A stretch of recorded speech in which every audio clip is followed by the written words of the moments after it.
तो आइए वापस से अपने पाइवट टेबल पे चलते हैं। लेकिन पाइवट टेबल कभी भी डाटा में चेंज होने पर अपने आप अपडेट नहीं होती है। पाइवट टेबल अभी भी वैसी की वैसी है। तो उसको अपडेट करने के लिए आपको एनालाइज पे जाना होगा। अब ध्यान रहे, डाटा सोर्स चेंज हो गया है, एक कॉलम एक्स्ट्रा बढ़ा है। तो हम चेंज डाटा सोर्स पे क्लिक करके इस डाटा को दोबारा से सिलेक्ट करेंगे। लेकिन यहां फिर से एक ट्विस्ट है, क्योंकि ये टेबल है, यानी हमने इस पूरे के पूरे डाटा को फॉर्मेट एज टेबल किया हुआ है, तो हमें उसकी जरूरत नहीं पड़ेगी। अगर हमने उसको फॉर्मेट एज टेबल ना किया होता तो हम इस डाटा को दोबारा लेते, दोबारा से सिलेक्ट करते, बिकॉज एक कॉलम एक्स्ट्रा होने से ये नहीं आइडेंटिफाई कर पा रहा था कि क्या जो एक एक्स्ट्रा कॉलम है उसको इंक्लूड करना है या नहीं करना है। लेकिन अब वो टेबल पूरी की पूरी बड़ी हो गई है और एक्सेल को इंफॉर्मेशन है कि ये डाटा उसी टेबल में ऐड हुआ है, यानी एक जो एक्स्ट्रा कॉलम ऐड हुआ है वो उसी टेबल में ऐड हुआ है। तो वो सिर्फ और सिर्फ इस रिफ्रेश पर क्लिक करने मात्र से ही जो एक्स्ट्रा वैल्यू आई है वो हमें शो करने लग जाएगी। अब यहां पर आप देखें, मंथ के नाम से एक एक्स्ट्रा फील्ड आ गई है। अब डेट फिल्टर का कोई काम नहीं रहा है, इसको यहां से मैं रिमूव कर देता हूं और मंथ फिल्टर लगाता हूं। यहां से अब मैं इजीली जैसे ही 7 पे क्लिक करूंगा तो 7वें महीने का डाटा आपको नजर आ रहा है। 8वें महीने पे मैं क्लिक करूंगा तो 8वें महीने का डाटा आपको नजर आ रहा है। अब मैं ये देखना चाहता हूं कि किस किस एम्प्लॉय ने किस किस महीने में परफॉर्म किया और सबसे ज्यादा डिस्काउंट देने वाला आदमी कौन था और सबसे कम डिस्काउंट पे सामान बेचने वाला आदमी कौन था।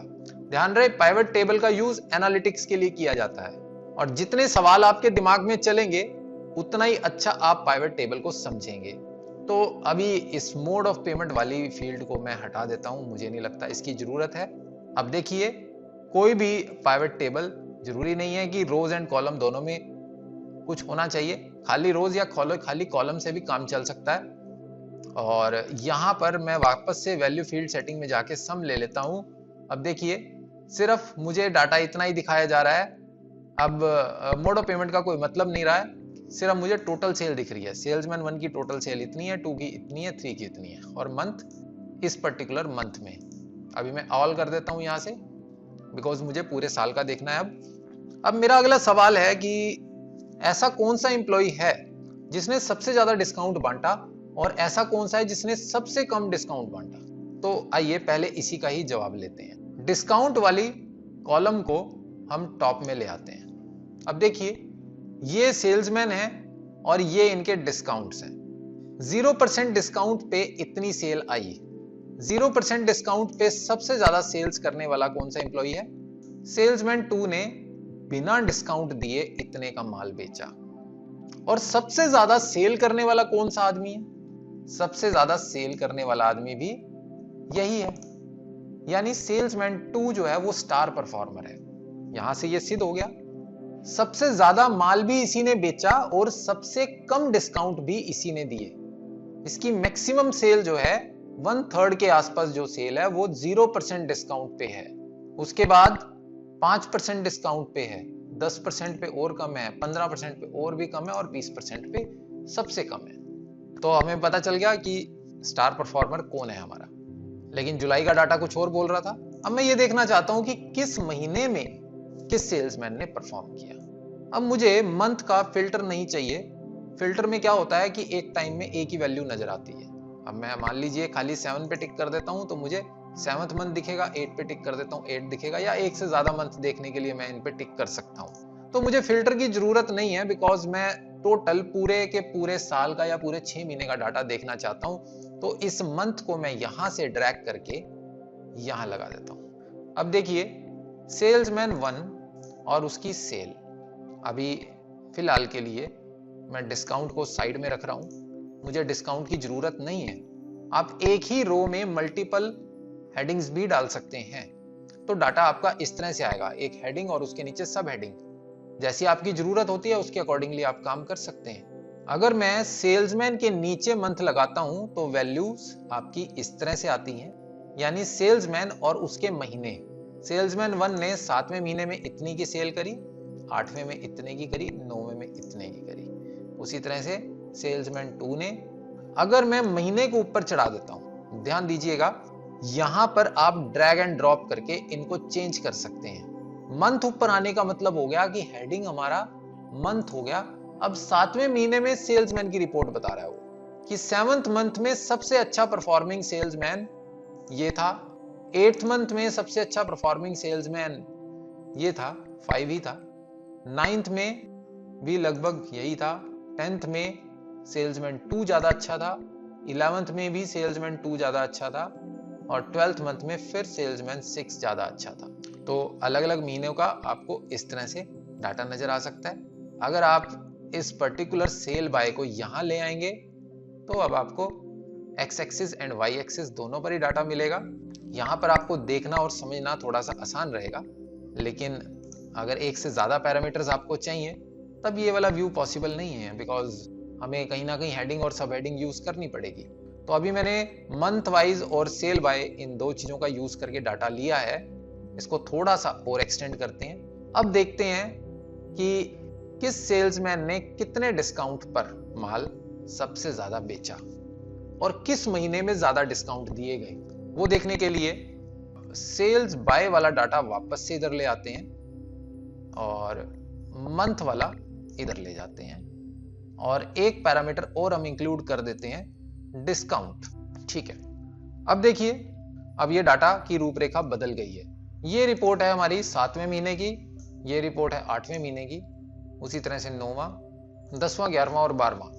7वें महीने में सेल्समैन 1 0% पे सबसे ज्यादा माल बेचते हैं, सेल्समैन 2 भी 0% पे सबसे ज्यादा माल बेचते हैं, सेल्समैन 3 ने कुछ भी माल नहीं बेचा है और सेल्समैन 4 का भी ऐसा ही है 0%, सेल्समैन 5 का भी 0% पे ही सबसे ज्यादा माल बिका है।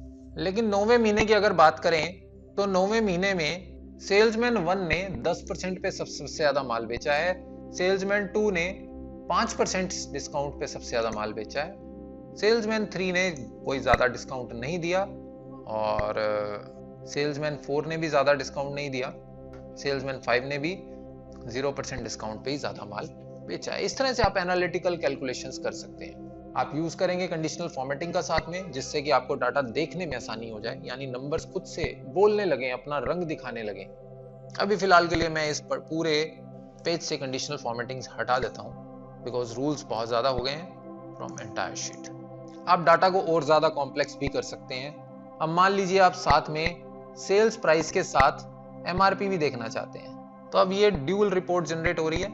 हर कंडीशन में sales price and MRP, sales price and MRP, sales price and MRP दोनों ही जनरेट हो रही हैं। अब दोनों चीजें आपको दिख रही हैं कि सेल्समैन 1 ने जो 0% पे माल बेचा उसका सेल प्राइस इतना था और एमआरपी इतना था। उसी तरह से सेल्समैन 4 ने जो 8वें महीने में 10% पे माल बेचा उसका सेल्स प्राइस इतना था और एमआरपी इतना था। साथ में आप फिल्टर भी लगा सकते हैं मोड ऑफ पेमेंट का। अब ये फिल्टर जो है ऊपर जाएगा।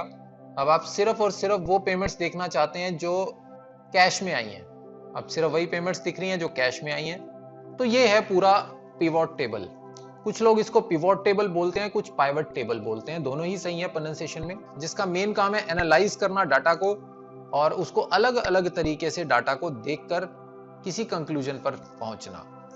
पाइवट टेबल बहुत ही ज्यादा यूजफुल है, बहुत ही बढ़िया टूल है एमएस एक्सेल का और इससे आप बड़ी बड़ी प्रॉब्लम्स को सुलझा सकते हैं। पाइवट टेबल की तरह ही पाइवट चार्ट होता है, इसी टेबल का आप चार्ट भी देख सकते हैं। अब आप देखिए पाइवट चार्ट में भी वही सब फील्ड्स रहती हैं, थोड़ा सा डिफरेंस रहता है। वैसे हम थोड़ा सा नीचे इसको ड्रैग कर लेते हैं और पाइवट चार्ट की देखिए ये 4 उसी तरह से फील्ड्स हैं। इसमें जो वैल्यूज टेबल में लेफ्ट साइड पर थी वो यहाँ पर नीचे आ गई हैं। सेल्समैन 1 उसकी 0% पे, 5% पे, 10% पे, 15 और 20% पे कितनी कितनी सेल है। उसी तरह से सेल्समैन 2 की, सेल्समैन 3, 4, 5, 6 की ये सेल्स हैं। बार का साइज जितना बड़ा होगा उतनी ज्यादा सेल उसकी है। तो यहाँ से देखने में ही तुरंत पता चलता है, वैल्यूज दूर से बोलने लगती हैं कि सेल्समैन 1 ने 0% पे जो सेल करी वो सबसे ज्यादा है। मंथ्स को आप यहां से फिल्टर कर सकते हैं, क्योंकि ये चार्ट है तो इसमें डाटा, उतना सारा डाटा तो आप एक साथ में नहीं देख सकते। तो ये जितने लीजेंड में चीजें हैं वो लीजेंड आपको यहां दिखता है और यहां से आप फिल्ट्रेशन कर सकते हैं। इस तरह से अब मैं सिर्फ और सिर्फ 9वें महीने का देख रहा हूं और जो फिल्टर वाला डाटा है वो आपको यहाँ से दिखता है। मोड ऑफ पेमेंट आप मान लीजिए QR कोड देखना चाहते हैं सिर्फ, तो उस पर क्लिक कर देंगे, सिर्फ QR वाली सेल्स आपको नजर आएंगी। अगर मैं इसको ऑल कर देता हूं तो टोटल सेल्स नजर आ रही हैं। अब देखिए, अभी तक जो हमें डाटा दिख रहा था वो हमने ऊपर सिलेक्ट किया था कैश पेड, तो हमें ये डाटा नजर आ रहा था। यही कारण है कि जब मैंने 9th मंथ यहां से सिलेक्ट किया तो मुझे सिर्फ सेल्समैन 3 का ही डाटा दिखा, यानी सिर्फ सेल्समैन 3 ने ही कैश में माल बेचा 9th मंथ में। अगर मैं यहां से ऊपर से इसको ऑल पे क्लिक कर देता हूं और ओके कर देता हूं, तब आप देखिए 9th मंथ का कंप्लीट डाटा है। सेल्समैन 1 2 3 4 एंड 5 का, सेल्समैन 6 नहीं अवेलेबल है। तो देखते ही आपको पता चल रहा है कि ये सबसे बड़ी वैल्यू है, यानी सेल्समैन 2 ने 0% पे सबसे ज्यादा माल बेचा है। तो ये इसके लिए एक उपलब्धि है, यानी परफॉर्मर है ये 9th मंथ का। डाटा को एनालाइज करने के आपके अपने क्राइटेरिया हो सकते हैं, अपने पैमाने हो सकते हैं, अपने मापदंड हो सकते हैं। मैं तो बस आपको ये बता सकता हूं कि काम कैसे होना है, आगे एनालाइज आपने करना है। चार्ट के केस में भी आप इनको सम या काउंट में कन्वर्ट कर सकते हैं या एवरेज में कन्वर्ट कर सकते हैं। आप स्टैंडर्ड डेविएशन भी देख सकते हैं, प्रोडक्ट्स देख सकते हैं। प्रोडक्ट के केस में मल्टीप्लीकेशन होगी जितनी भी वैल्यूज हैं। तो ये था इंसर्ट टैब में पिवोट टेबल या पाइवोट चार्ट।